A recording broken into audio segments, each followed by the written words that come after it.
Bonjour, nous allons étudier ensemble la sikha intitulée Gemel Tammuz dans Chelek Chafred de l'écouter Sikhot. Gemel Tammuz, le 3 Tammuz, Hayom Shebo Yatsa Chak Mori Vechami Admor Lechirut Mbet Asurim, qui est le jour lequel le rabbi précédent, le rabbi Noni, mon beau-père, le rabbi précédent est sorti ou a été libéré de prison.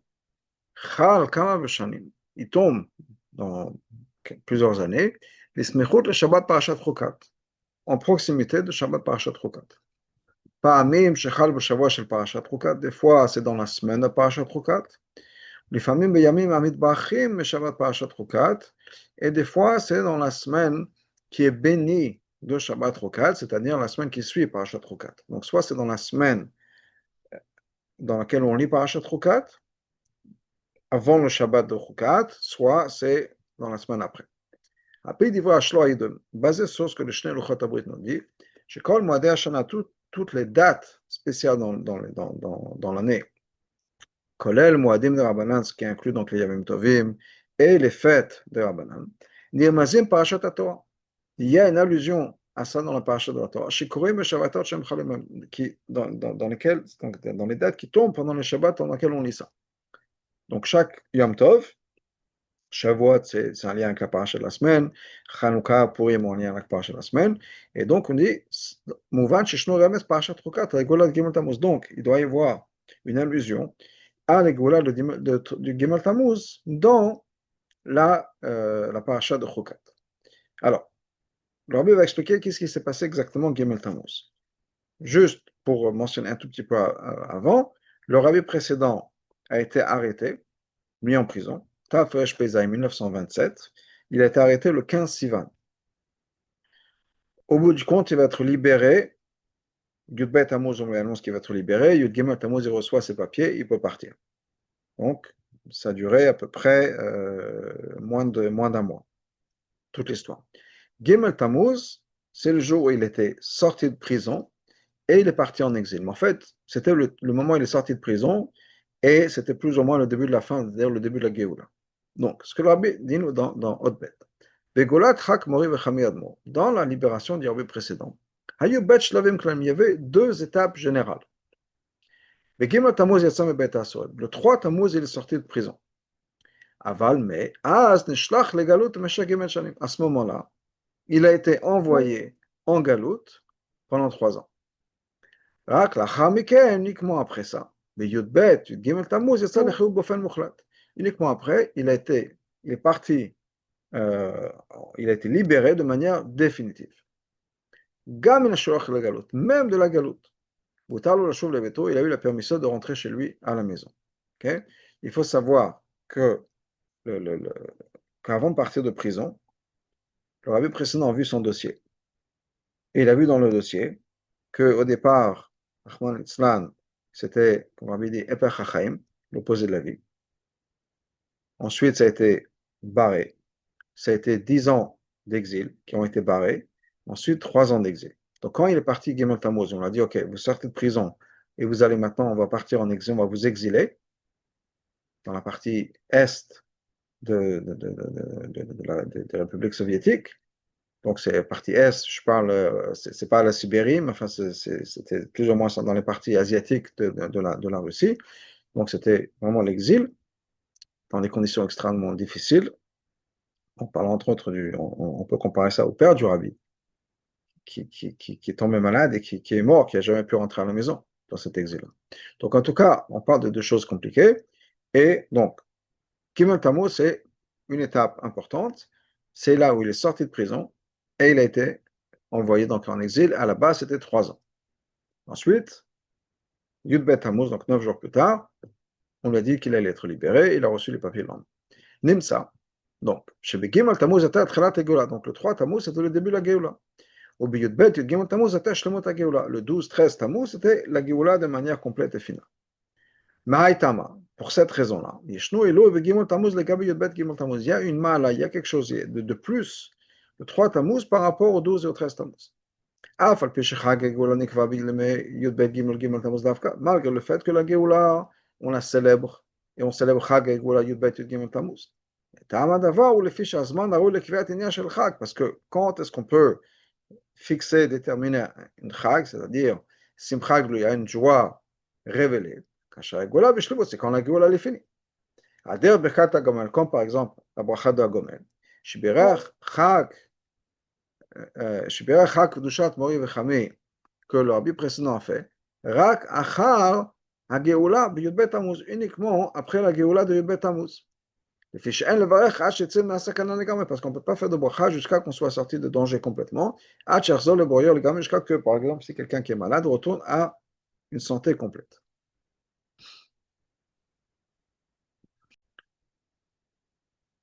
Mais en ce qui concerne la Géoula, pas, mettons de côté la joie, la célébration, mais la Géoula même. Il y a une mala, il y a quelque chose de particulier. Il y a un plus dans le début de la Géoula par rapport à la Géoula complète. Chacun, parce que, parce qu'à part le fait que tous les débuts sont difficiles, donc le début de la Géoula, c'était le plus compliqué. au-delà de ça, c'est dans le début de la Géoula qu'il y a la transition qui se fait. Le reste, c'est qu'on arrive à la fin. Mais à quel moment on passe d'un matzav de Gola à un matzav de Géoula? C'est au début de la Géoula. Donc, dans notre histoire, c'est Gimel Tammuz. Gimel Tammuz, l'orbi précédent, est déjà sorti de Gola et on se met en place le processus de Géoula. En particulier dans notre condition, dans notre contexte. Qui a déjà un plus par rapport à la libération et par rapport à toute l'histoire. Donc, qu'est-ce qui s'est passé par rapport à Gimel Tammuz? Donc, ce n'est pas juste le début d'une Géoula, on va voir ce qui va se passer. On peut parler maintenant de ce qui se passe dans les événements actuels par rapport à l'Iran. Alors oui, effectivement, tout ça, tout ce qui se passe, etc., c'est le début d'une solution. Mais bon, entre-temps, c'est compliqué. Mais là, il y a quelque chose qui s'est passé par rapport au précédent, Gimel Tammuz. Pas juste le fait que c'est un début. Qu'est-ce qui s'est passé? Le fait que le rabbi précédent est sorti de prison. Déjà, ça, c'était un plus, c'est quelque chose qu'on a gagné. En particulier, étant donné les conditions qu'il y avait à ce moment-là. Le rabbi nous dit dans l'Ara 7, c'était mamash une sakana d'être en prison là-bas. C'était pas une prison dans le sens où on pense une prison moderne en France, moi je suis aux États-Unis, etc. Non, on ne parle pas de ça. Les situations étaient dangereuses et c'était compliqué. On va voir encore plus pourquoi à ce moment-là, un peu plus tard. Mais prison soviétique, dès qu'on peut partir, on part. Et là, le rabbi précédent est sorti de prison. Et cette transition, même si c'était pour partir en galou dans un endroit loin, etc. C'était, d'une certaine manière, cette transition beaucoup plus importante que la Gola quand il est parti pour pouvoir entrer à la maison. C'est-à-dire quand il est parti de cet exil-là pour pouvoir entrer. Du Bet Tammuz.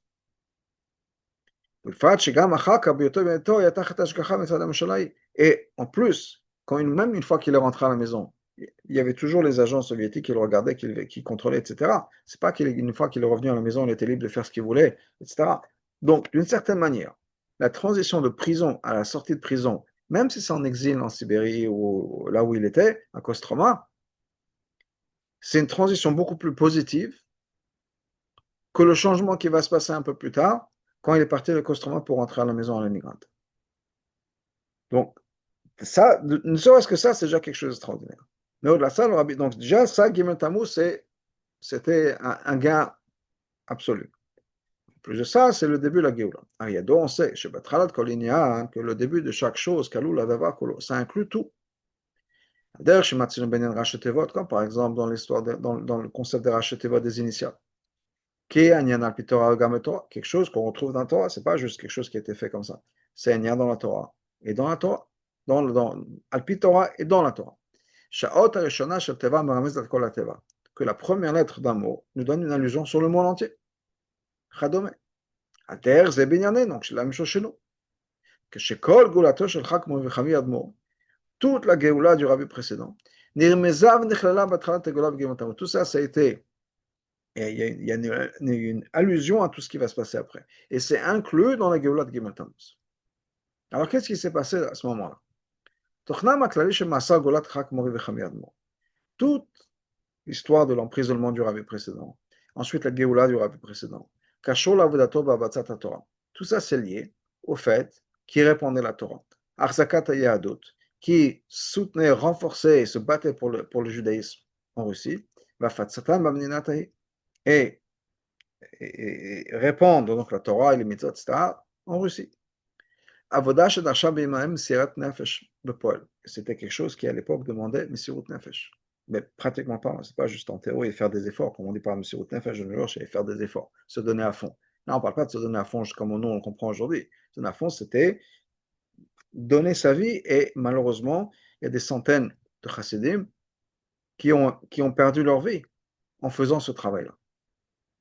Il y a encore plus que ça. Comme on l'a déjà expliqué plusieurs fois. לא הייתה זו מסירות נפש בעל מה, c'était pas סתם מסירות נפש. מסירות נפש בלי הגבלות וחשבון, c'est une מסירות נפש qui ne connaissait aucune limite, aucun calcul.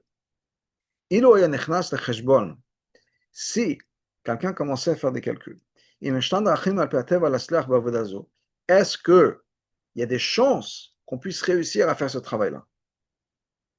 Se battre contre ce système soviétique qui était en place, avec quelques chassidim, si on faisait ça logiquement, on réfléchissait quelles sont les chances de réussir, jamais ce sera arrivé.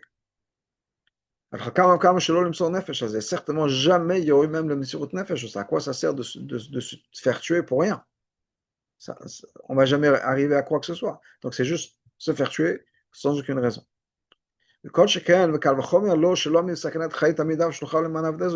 pas de mettre en danger la vie des autres, c'est-à-dire par rapport au rabbi, les talmidim et les chassidim, les shluchim du rabbi, le rabbi précédent. Donc clairement, il n'y avait aucun cheshbon, c'était Messirut Nefesh, parce que c'est, comme on dit l'expression en yiddish, azoy unitander, c'est comme ça que ça doit être, on ne peut pas faire autrement. Donc c'est pas commencer à peser le pour et le contre et les pourcentages et faire les statistiques, etc. Quels sont les revenus par rapport à l'investissement. Il n'y avait rien de tout ça. Ça aurait été impossible. En fait, c'est chez Messirut Nefesh, et ça, c'est Messirut Nefesh, sans aucun calcul. On a vu ça de manière révélée chez le rabbi précédent, dans la manière dont on s'est comporté. Encore plus en ce qui concerne la Géoula de Gimel Tammuz. Au point où même la date même de Gimel Tammuz, liée à la Géoula, ça même, c'est une date qui nous parle et qui nous montre, qui marque le Messirut Nefesh du rabbi précédent, comme on va voir ça un peu plus tard.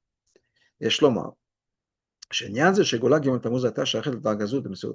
concept-là, que la Géoula de Gimel Tammuz, c'est quelque chose qui est lié à Messirut Nefesh, sans aucun calcul. Ou le fichier Betchalat et Géoula, parce qu'au début de la Géoula, il faut qu'on exprime justement ce concept-là. Donc depuis le départ, on a exactement ce concept-là qui est exprimé, qui est le concept de Messirut Nefesh sans aucun calcul. Et ça, c'est toute l'histoire de l'emprisonnement et de la Géoula de Rabbi précédent. Je pense qu'on peut dire par rapport à nos Gimel Tammuz, on regarde cette data du côté du Rabbi, Messirut Nefesh sans aucun cheshbon qui est le début de la Géoula. Le Rabbi a mis sa vie de côté pour nous donner notre place à nous, à faire ce que nous avons besoin de faire. Et ça, c'est le début de la Géoula. Harabi, Baal Géoula, Vasimcha Siper. Le Rabbi précédent racontait l'histoire suivante. Shebiyom He'ush Chodesh Tammuz. Jeudi, Rosh Chodesh Tammuz. Kodem Chatzot Hayom, le matin, avant midi. Masoud Taïdé, on l'a informé. Shehu Shocham Bet Asurim, qui va être libéré de la prison. Et Shalach le Gadol Kimen Shalim Bo Kostoma. Et qu'on va l'envoyer en exil pendant 3 ans dans une ville qui s'appelle Kostroma. Et on lui a informé aussi qu'il sera libéré dans la journée. On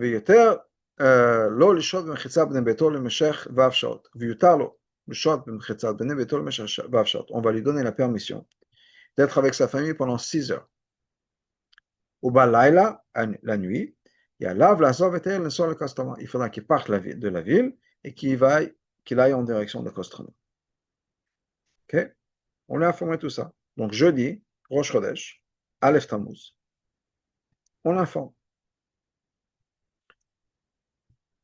Et on lui donne 6 heures pour être à la maison, à la famille, etc. Étant donné que c'était un jeudi, le rabbi précédent leur a demandé, Matai Yagir le Kostroma, quand est-ce que je vais arriver à Kostroma? On a répondu qu'il allait arriver Shabbat. Car le rabbi l'a dit, il est hors de question pour lui de voyager Shabbat. Uniquement après des efforts particuliers par rapport aux gens haut placés dans le gouvernement, on a pu accomplir que le rabbi puisse voyager au lieu de jeudi, qu'il voyage le dimanche d'après Gimel Tammuz. Et jusque-là, il est resté en prison. C'est-à-dire qu'on lui a dit jeudi, rabbi, vous allez pouvoir rentrer chez vous à la maison. Il a dit non, je reste ici. Il est resté en prison jeudi, vendredi, Shabbat, et uniquement dimanche, il est parti. Une des personnes qui était là-bas et qui était responsable de l'arrestation du rabbi précédent. Amon lui a dit, s'il n'est pas d'accord de voyager jeudi soir, ou la guerre le Kostroma Shabbat est d'arriver donc à Kostroma Shabbat, il ne va pas être libéré. On ne va pas donner aux prisonniers de décider quand il part de prison. Il a dit, si vous ne voulez pas partir quand on vous dit, vous allez rester en prison. Le rabbi lui a répondu, il a dit, il n'y a pas de souci, je reste le temps qu'il faut. Alors, le Shabbat, mais je ne voyagerai jamais Shabbat, hors de question. Anaga Kazu, c'est un comportement pareil. La mode betokef kazé, de se tenir avec une telle force, chez l'on ne soit pas Shabbat, de ne pas voyager Shabbat. Doresh et on a besoin d'expliquer ça. À Pi Alacha. Car chez Sheev le Malet Sivoy ne soit bien Kostoma. Par le fait qu'il a refusé de partir en exil. Quand on lui a dit de partir en exil, c'est pas quand il part en vacances, on dit vous êtes libéré, vous faites ce que vous voulez. Non, vous allez partir en exil. Et on vous dit de partir en exil quand? Après qu'il a été déjà décidé de le sortir de prison, de le libérer. Et il est resté encore plus en prison. Le rabbi, en faisant ça, s'est mis dans une situation de sakana pour sûr. C'était évident. Pourquoi? Depuis le départ,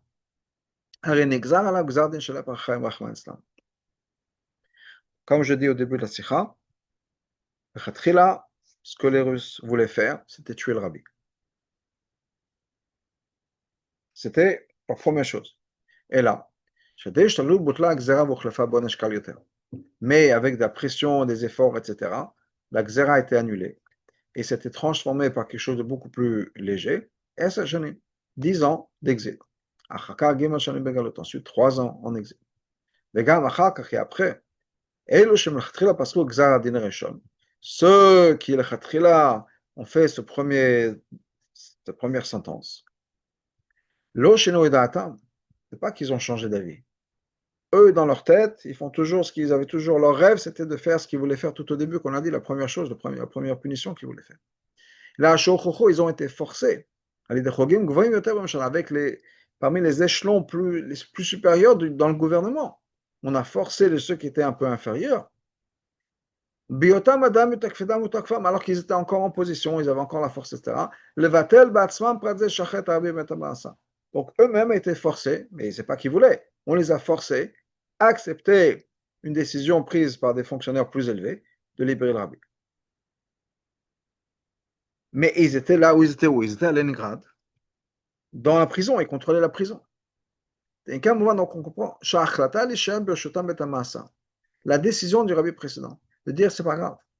Je reste dans leur territoire, sous leur contrôle. De cette manière-là, c'était mamash, mettre sa vie en danger. Parce que si le gouvernement, encore une fois, les échelons les plus élevés du gouvernement, on les a forcés à partir, à libérer le rabbi. Le rabbi ne veut pas.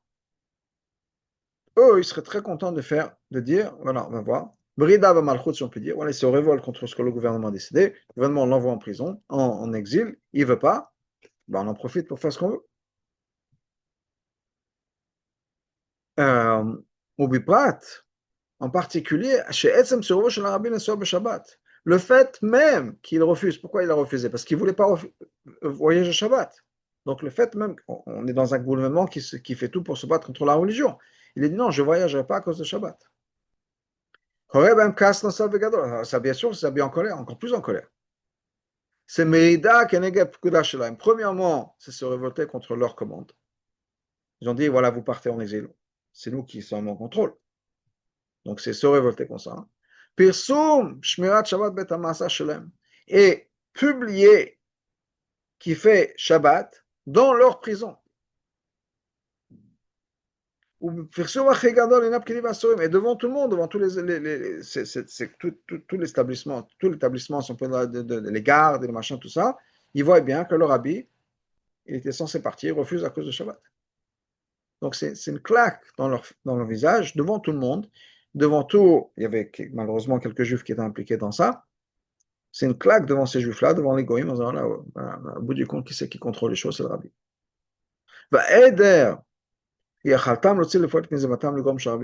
Et c'était bien sûr, pourquoi est-ce qu'ils ont fait ça? C'était fait exprès. Eux, ils voulaient faire passer un message que le rabbi précédent le Khalel Shabbat. Alors, bien sûr, à Pi Halacha, on va voir plus tard, qu'à Pi Halacha, il avait absolument le droit de le faire. Mais ce que les Russes voulaient faire, c'était justement publier ce fait. Imaginez ce qui se passe. Si on va dire aux Russes, aux Juifs russes à travers toute la Russie, le rabbi précédent voyageait Shabbat, voilà, documenté. C'est la déprime totale chez tous les Juifs du pays. Tous les gens qui se battent pour faire Shabbat, dans les situations les plus difficiles, on dirait, ah, si le rabbi fait ça, pourquoi qui suis-je moi pour mettre ma vie en danger, moi, ma femme et mes enfants? Donc quand le rabbi précédent fait l'opposé, il se bat pour Shabbat. Et il a gagné. Ça montre que c'est un encouragement pour Shabbat dans tout le pays. C'est pour ça qu'eux, ils voulaient faire en sorte que le rabbi voyage Shabbat. Et donc, c'est leur mettre la claque la plus forte dans votre prison, sous votre contrôle, sous votre nez. Je fais ce que je veux. Et je ne pas juste que je fais ce que je veux. Je fais ce que je veux, je fais Shabbat et tout le monde va savoir que je fais Shabbat. Et vous ne pouvez rien faire. Donc, on comprend très bien que ces gens-là, c'est des gens qui ont un pouvoir et que s'ils avaient pu, ils auraient tout fait pour se débarrasser du rabbi. Donc, de rester dans cette situation-là, c'est un danger. Ne serait-ce qu'une prison soviétique normale, sans cette histoire de Shabbat, c'est un danger. Mais là, dans la situation où il a rendu ces gens-là, il les a énervés, il les a mis en colère, c'est encore pire. Les dards de l'autre côté. Au bout du compte, quand il est sorti de prison, c'était pas à Shabbat. On lui a dit, partez, c'était jeudi matin, ou jeudi dans la journée. Donc le Chilou Shabbat, il n'y a rien. Il aurait pu sortir en disant, c'est quoi? Oh, bah, je pars. Après, on verra ce qui se passe. Jeudi, il n'y a aucun Chilou Shabbat. Il aurait pu très bien sortir. Et il y avait un Safek et plusieurs Sfekot. Est-ce qu'il y aurait eu un Chilou Shabbat? Pourquoi? Une fois qu'il a été libéré, on aurait pu faire des efforts et faire en sorte que le rabbi ne voyage pas, qu'il ne voyage pas ce jour-là. D'ailleurs, la preuve, c'est que il a pu accomplir de voyager que dimanche. Donc, au lieu de rester en prison, qu'il rentre déjà à la maison et on verra. On verra après que, ok, une fois qu'il est déjà à la maison, la même l'autre qu'on a fait, les mêmes efforts qu'on a fait pour qu'en prison il puisse voyager que le dimanche, on aurait pu faire qu'il voyage le dimanche. Au moins qu'il sorte. Et même si pour une raison ou une autre, on n'aura pas pu arranger tout ça tellement vite, que le rabbi ne voyage pas dimanche. D'un autre cas, il y avait encore 24 heures de voyage jusqu'à avant Shabbat.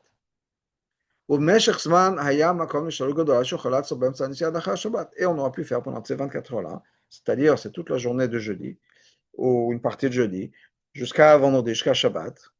On est dans l'été. Shabbat en Russie, Leningrad, ça rentre très tard. et même si ce sera un peu plus tôt, là où il aurait été, ça nous donne du temps de faire en sorte qu'on envoie un télégramme et qu'il s'arrête quelque part. Et même s'il aurait dû rester dans le wagon pendant Shabbat, il n'aurait pas pu sortir du train, aller passer Shabbat chez quelque part. Disons qu'il est dans le train. Aguanus, c'est un cas de force majeure. C'est pas non seulement il a un os pour un Doraita de Shabbat, c'est un Isod Rabbanan, ils sont Trumin. C'est juste de voyager au-delà du Trum Shabbat, d'une certaine distance Shabbat. Pourquoi? Le fait qu'il est dans un wagon pendant Shabbat même, c'est pas de travail. Le seul problème, c'est quoi? C'est qu'il va voyager au-delà du Trum Shabbat pendant Shabbat. C'est un Isod Rabbanan. Donc, on a une heure à 15, là, on a pile poil au niveau d'être dans le train, etc. Akhtam Sofer, on ne va pas entrer dans tout ça. Mais certainement, être juste dans le wagon, dans le train, ce n'est pas un big deal. Donc c'est très étonnant. Pourquoi est-ce que le rabbi s'est tellement posé au voyage? Et il s'est mis en danger. La première chose que Rabbi a dû faire, c'est de sortir de danger. C'est-à-dire sortir mes bêtes à Surim, sortir de prison. Et après, trouver un moyen. Comment est-ce qu'il peut ne pas voyager Shabbat? Mais au moins, sors de prison, la porte est ouverte, on t'a dit, tu peux rentrer chez toi, pars. Pourquoi rester à la Pam Vachamatam, sans dire juste pour mettre en colère les gens qui sont là. Et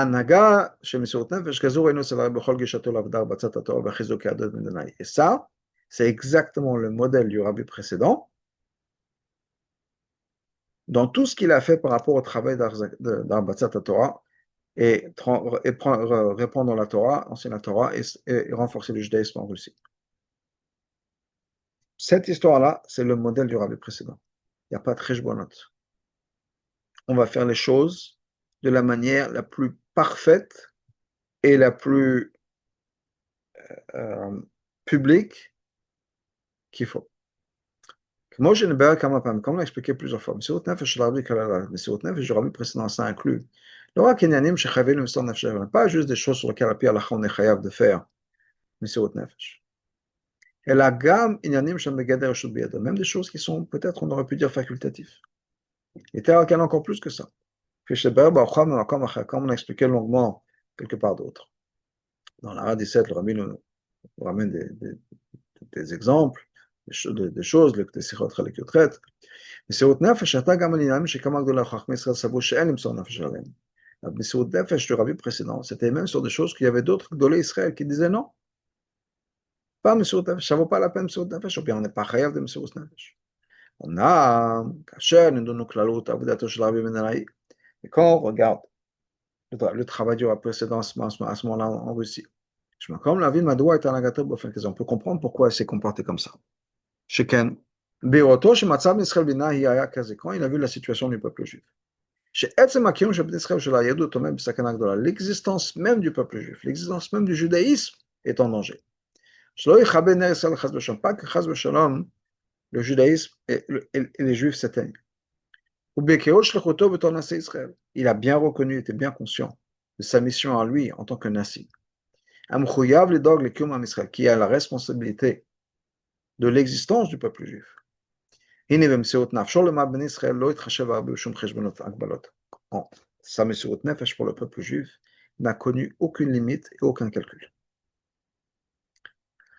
אבל בין אדוננה, mais dans notre contexte à nous, כיוון שלא היה מדובר בעניין נוגע כל פנים לטובת רבים מהציבור. Étant donné que ce n'est pas quelque chose qui était lié à la communauté, ce n'est pas quelque chose de communautaire. Kim le chosh b'shalom galan nakop באופן פרטי, c'est juste par rapport à lui. Est-ce que lui peut voyager jeudi vers Kostroma ou pas?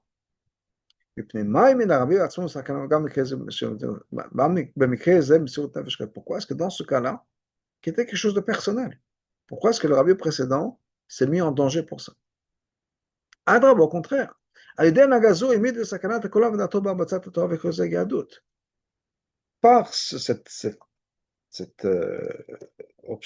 d'être obstiné comme ça, si on peut dire.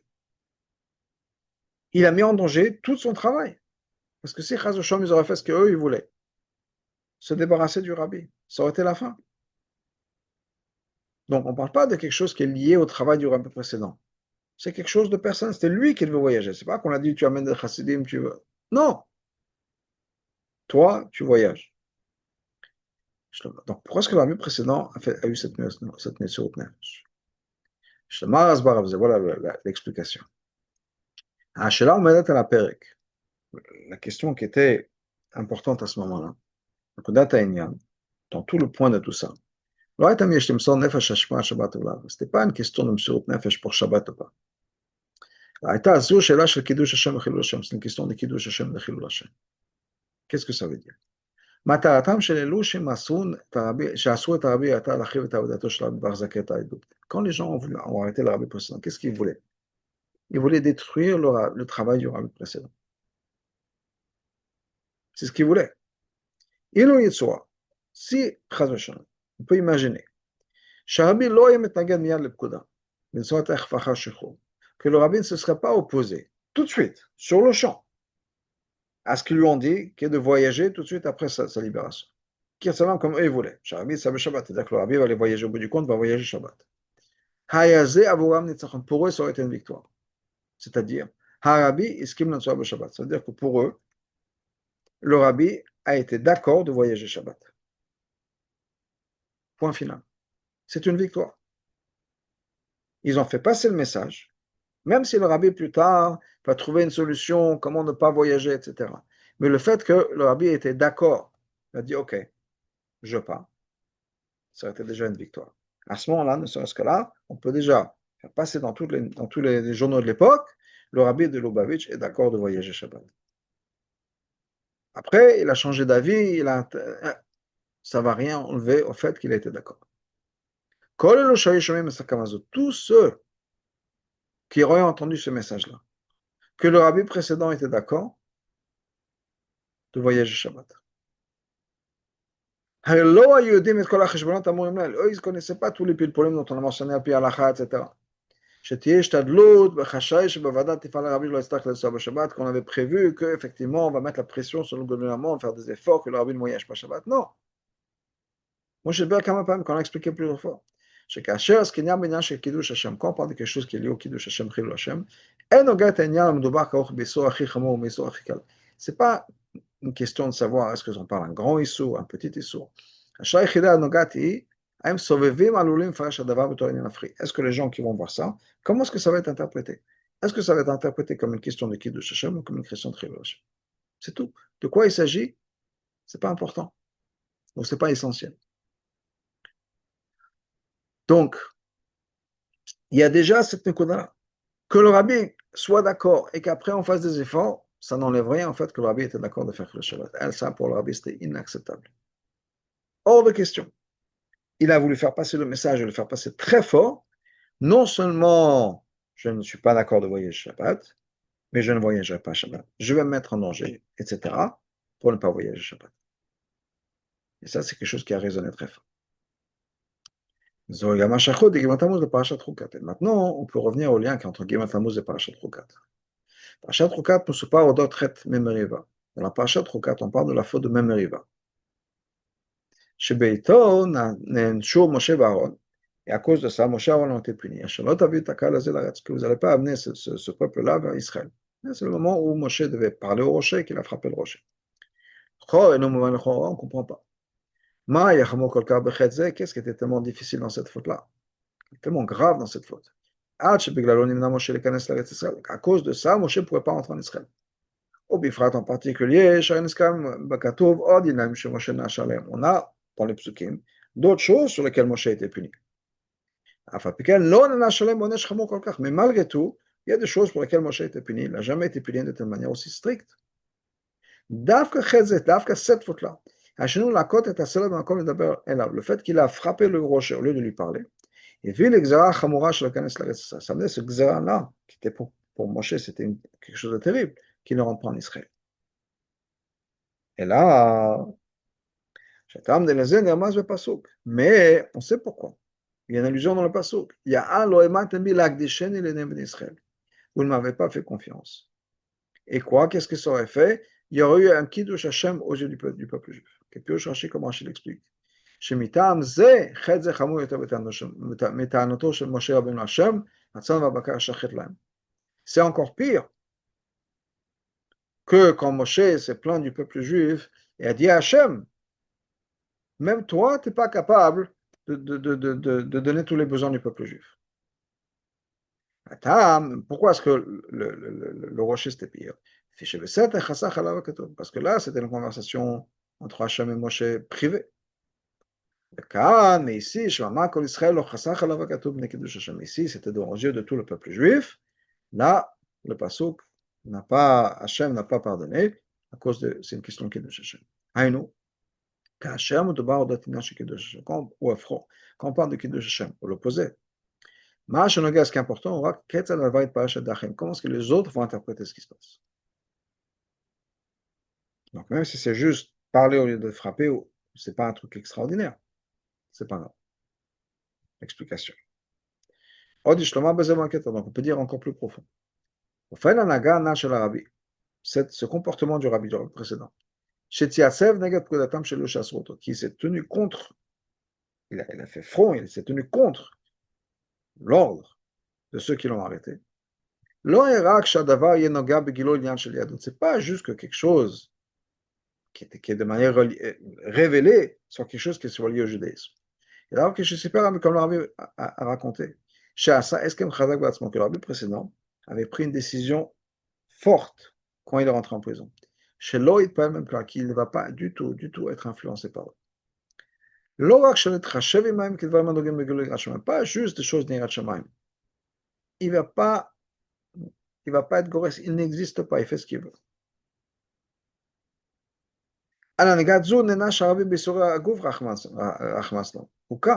Et ça, c'est quelque chose que Rabbi précédent nous a raconté, qu'il a été frappé pour ça. Par exemple, il y a un moment où ils sont rentrés dans la cellule et ils ont demandé au rabbi de se lever parce que en prison, quand on donne une information, on fait passer un message au prisonnier, il faut que le prisonnier se lève. Donc il veut dire quelque chose au prisonnier. Le rabbi a refusé de se lever. Il n'y avait rien de Yiddishkeit, rien de judaïsme, c'était pas Chilul Shabbat ou autre chose. Il fallait montrer que voilà, tu écoutes les règles. Rien. On a dit rabbi, on va vous frapper. C'est pas frapper 3 fois comme ça. Mais donc c'est pas quelque chose qui est né directement Yirat Shamayim. Mais le fait qu'un président ait ce comportement-là, qu'est-ce qui se passe? Dans un comportement pareil, c'est pas un cheshbon kiddush Hashem, ou bien est-ce que ça va quelque chose qui va influencer répondre à la Torah ou pas? Non. Voilà, on l'a demandé au rabbi, on veut te dire quelque chose. Lève-toi, qui veut dire montre du respect. Rabbi, non. Mais c'est pas quelque chose qui est lié au judaïsme. Pour ce que l'Arabie a fait ça. Qu'il se lève. Pourquoi il a besoin d'être frappé pour ça? Travaille avec eux, pas avec eux. Chaque chose, il faut dire non. Non. Ça, c'est quelque chose qui est lié à la Parashat Chukat, cette idée de, même si ce n'est pas juste Kiddush Hashem, là, pour l'instant, on a dit c'est une de Kiddush Hashem par rapport à Shabbat. Le message qui allait être passé, transmis par le fait que le rabbi soit d'accord, même si au bout du compte, il ne va pas le faire, mais qu'il a donné son accord, envoyer le Shabbat. Mais là, on parle de quelque chose d'autre. C'est, je vais dire, être d'une certaine manière, être têtu, sans raison. Mais c'est quelque chose qui est la Chukat. Et pourquoi? Ces gens-là n'existent pas.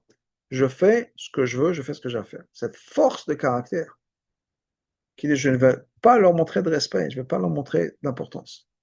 Et c'est lié à la parashat Chukat et le nom de la parasha. Rabbeinu Azaken me veille chez Chukat et la Shon Chakika. Rabbeinu Azaken explique dans le P'tei Torah que Chukat, ça vient du mot de Chakika, gravé. Et Taom Chakika le quelle est la différence, quel est l'avantage de quelque chose qui est gravé par rapport à quelque chose qui est écrit? Quand on écrit des lettres, les lettres sont des choses qui sont supplémentaires, qui ont été rajoutées sur le parchemin sur lequel c'est écrit. Donc on a du parchemin, du papier, sur lequel on va rajouter de l'encre. C'est vrai que par l'écriture, maintenant le parchemin et les lettres ne font que l'encre. Mais c'est comprendre deux choses et les unir. Et donc, il peut y avoir des changements, ça peut être même annulé, ça peut s'effacer. Il est possible de séparer, d'effacer les lettres du parchemin. Alors que quand quelque chose est gravé, les lettres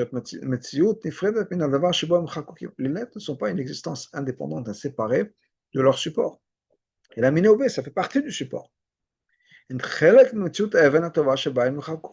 fait partie de la pierre, c'est une pierre précieuse dans laquelle c'est gravé. Donc, il est impossible de séparer la lettre de la pierre. Parce que toucher les lettres, c'est-à-dire les effacer ou quoi que ce soit, c'est en fait toucher la pierre. On ne peut pas faire l'un sans l'autre. La même chose de manière spirituelle. Quand l'avodat Hashem,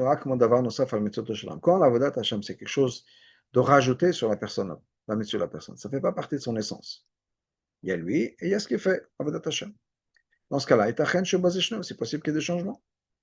Il peut y avoir des situations dans lesquelles une personne ne fasse pas avodat Hashem. Mais c'est quelle que soit la raison. Même s'il est peut-être en cas de force majeure. Et ça, c'est pas quelque chose qui va nécessairement toucher son essence. Parce que c'est pas lui. Mais quand l'avodat Hashem, c'est quelque chose qui est gravé en lui. Avodat Hashem, l'avodat Hashem, c'est son existence, c'est son identité. C'est lui. Ou elle, bien sûr. Il est impossible de séparer la personne de l'avodat Hashem. Enlever l'avodat Hashem de cette personne. C'est détruire son identité. הדרך שהרוצה להרחיב את צורת האותיות של האבן טובה, יזדקק לשם כך לשבירת האבן. La même manière que si quelqu'un voudrait effacer les lettres qui sont gravées, il devrait automatiquement détruire la pierre. Il n'y a pas d'autre choix. Par exemple, dans la 25, on pourrait imposer une question de luchot, que les otiotes sont partis, ça c'est un miracle. Et ce n'est pas quelque chose de normal. Donc quelqu'un qui a l'avodat Hashem qui est vraiment gravé en lui, il va donner sa vie pour n'importe quel détail. Il n'y a pas de calcul. On ne peut pas séparer les deux. C'est inséparable. On ne peut pas faire. Dire, ok, je me sépare, je prends une distance par rapport à Avodat Hashem. Est-ce que j'ai M. Nefesh ou pas? C'est mon identité, c'est moi. Il n'y a pas de vie sans ça. Ça, c'est le comportement du rabbi précédent. Étant donné que tout ce qui est Torah Mitzvot, c'était chez lui, c'était gravé en lui. Dans ce cas-là, sa Mesirat Nefesh à lui n'était pas quelque chose qui pouvait être mesuré ou calculé. Qu'est-ce que dans un cas pareil, la halakha demande qu'on fasse Mesirat Nefesh, ou bien est-ce qu'on va gagner quelque chose par ça? Pour lui, ce n'était pas quelque chose, Mesirat Nefesh pour quelque chose d'autre, quelque chose qui est à l'extérieur de lui.